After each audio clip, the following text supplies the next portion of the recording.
शेतकऱ्यांसाठी काढलेल्या बच्चू कडू यांच्या आंदोलनाला आता काँग्रेसनं पाठिंबा दर्शवलाय।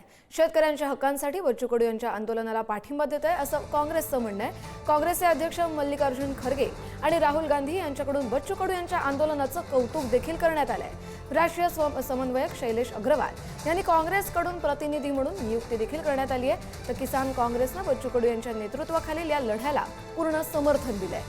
नागपुरात बच्चू कडू यांचं प्रचंड मोठ्या शेतकऱ्यांच्या उपस्थितीत आंदोलन सुरू आहे। शेतकऱ्यांची सरसकट कर्जमाफी करावी यासह इतर अनेक मागण्यांसाठी बच्चू कडू सध्या मागण्यांवर ठाम आहेत। नांदेड जिल्ह्यात काल देखील एसडीओच्या गाडीवर दगडफेक कुठेतरी झालेली आहे।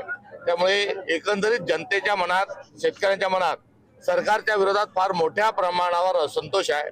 फडणवीसांनी फसवणीच्या भूमिकेमध्ये घोषणा केलेली आहे आणि मोठ्या प्रमाणावर जनतेच्या मनात असंतोष आहे आणि त्या असंतोषाच्या वेगवेगळ्या ठिकाणी वेगवेगळ्या टप्प्यावर त्याचा उद्रेक होताना दिसतो। राहिला बच्चू कडूंच्या एकंदरीत आंदोलनाचा विषय, तर शेतकऱ्यांच्या सर्व प्रश्नाला काँग्रेस देखील त्यांचा पाठिंबा आहे।